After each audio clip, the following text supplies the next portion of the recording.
Titanic को डूबे हुए 111 साल हो गए। जब टाइटैनिक बना तब कहा गया ये कभी डूब ही नहीं सकता, लेकिन सालों पहले ये एक आइसबर्ग से टकराया, डूब गया।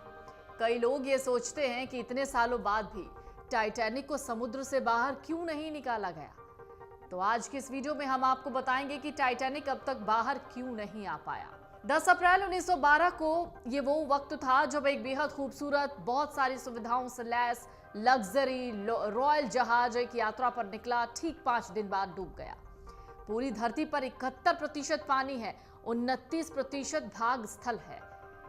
समंदर वाला भाग इतना बड़ा है कि आप उसकी कल्पना भी नहीं कर पाएंगे। डूबने के लगभग 73 साल बाद यानी 1985 में टाइटैनिक को ढूंढा गया, लेकिन उसे ढूंढने के 38 साल बाद भी इस जहाज को समंदर से बाहर नहीं निकाला जा सका है।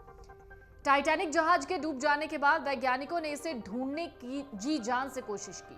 आखिरकार 1985 में अमेरिकी नेवी ऑफिसर और आर्कियोलॉजिस्ट रॉबर्ट बैलर्ड ने अपनी टीम के साथ टाइटैनिक को ढूंढने के मिशन पर निकल गए।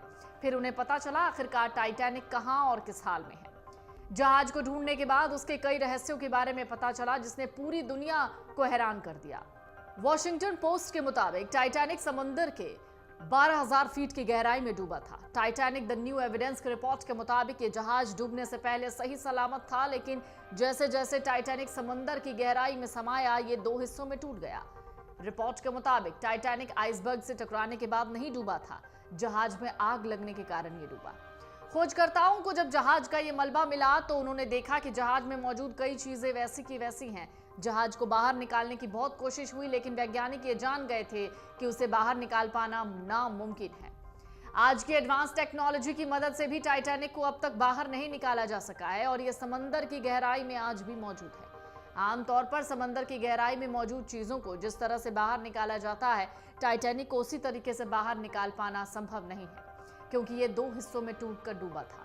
लेकिन टाइटैनिक सबमरीन और पावरफुल मैग्नेटिक टेक्नोलॉजी की मदद से शायद बाहर निकालने की कोशिश हो, पर इन कामों में बहुत सी मुश्किलों का सामना करना पड़ता है, जिसमें से सबसे बड़ा कारण है टाइटैनिक का वजन। इसका वजन है 46,000 टन, जो कि बहुत ज्यादा है। दूसरा कारण है पानी का दबाव, जो जहाज के वजन को कई गुना बढ़ा देता है। टाइटैनिक जिस जगह डूबी उसकी गहराई बहुत ज्यादा है, वहां चारों तरफ अंधेरा है। समुद्र की गहराई में तापमान 1 डिग्री सेल्सियस है। इन विपरीत परिस्थितियों का सामना करते हुए किसी इंसान का इतनी गहराई में जाना, फिर वापस लौटना बहुत जोखिम भरा हो सकता है। ऐसे में यहां से मलबे को निकाल पाना तो बहुत दूर की बात है। समुद्र की गहराई में 4 किलोमीटर नीचे पड़े मलबे को विपरीत परिस्थितियों का सामना करते हुए बाहर निकालना लगभग नामुमकिन है। वैज्ञानिक भी इतनी पावरफुल सबमरीन नहीं बना पाए जो इतने विशालकाय जहाज को आसानी से ऊपर ला पाए। शुरुआत में वैज्ञानिकों का इस जहाज को बाहर निकालने का कोई प्लान ही नहीं था, लेकिन फिर उन्होंने कुछ तरीकों के जरिए टाइटैनिक को बाहर निकालने का प्लान बनाया। इनमें पहला प्रयोग था पिंग पोंग बॉल, जिसके जरिए जहाज को बाहर निकालना सोचा गया। वैज्ञानिकों ने तरकीब लगाई कि वो टाइटैनिक जहाज में पिंग पोंग बॉल को भर देंगे ताकि ये सारे बॉल ऊपर की तरफ दबाव डालें। फिर ऐसा करके सबमरीन की मदद से जहाज को ऊपर खींचा जाएगा, लेकिन ये प्लान फ्लॉप रहा, क्योंकि कुछ वैज्ञानिकों ने यह तर्क दिया कि पिंग पोंग बॉल समुद्र की गहराई में जाते फट जाएंगे। इसके बाद एक और तरकीब सोची गई, वो थी बड़े बड़े बलून्स को टाइटैनिक में बांध कर उसमें हीलियम गैस भर दें, फिर इससे ऊपर अपने आप जहाज आ जाएगा। लेकिन ये प्लान भी फ्लॉप रहा, क्योंकि इतनी गहराई में जाकर लाखों बलून्स में हीलियम गैस भरना बहुत मुश्किल काम है। फिर वैज्ञानिकों ने तरकीब लगाई कि बर्फ की डेंसिटी पानी की तुलना में कम होती है, इसलिए बर्फ पानी में तैरती है। उन्होंने सोचा अगर किसी तरह टाइटैनिक के पास के पानी को बर्फ में तब्दील कर दिया जाए तो ऐसा करने से पानी जो जहाज है वो पानी के ऊपर आ जाएगा। इस तरकीब का आइडिया था अमेरिका के इंजीनियर जॉन पियरे का।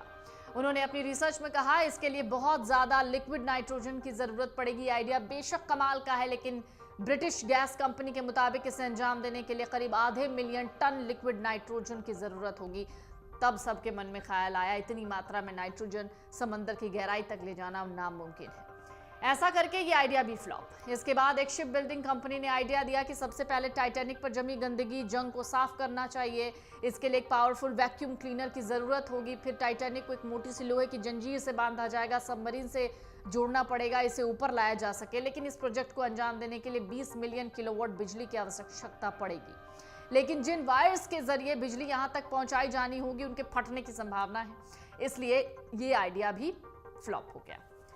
कई कंपनियों ने इसे बाहर लाने का प्लान किया, आगे भी ये प्लान बनाया जाएगा, लेकिन इसे बाहर लाने में इतना खर्च है जिसकी भरपाई हो ही नहीं सकती। भरपाई अगर होती भी है तो इसके लिए 100 साल से ज्यादा का समय लग सकता है। भले इस जहाज से लोगों के इमोशंस जुड़े हों, लेकिन कोई भी कंपनी इतना पैसा टाइटैनिक को बाहर निकालने के लिए क्यों लगाएगी?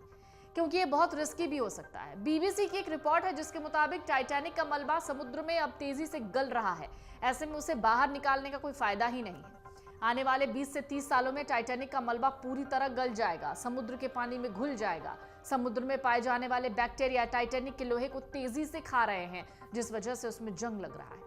ये समुद्री बैक्टीरिया रोजाना लगभग 180 किलो मलबा खा जाते हैं। ऐसे में टाइटैनिक की उम्र ज्यादा नहीं है, इसलिए इसके मलबे को बाहर निकालना समझदारी नहीं होगी। अमर उजाला अब आपके टीवी पर भी। अपने स्मार्ट टीवी पर YouTube पर सर्च करें अमर उजाला, चैनल सब्सक्राइब करें और देखें ताजा खबरें, वो भी HD क्वालिटी में। और हाँ, बेल आइकन दबाना ना भूलें ताकि हर खबर हो आपके घर। अमर उजाला, निष्पक्ष, निर्भीक, निरंतर।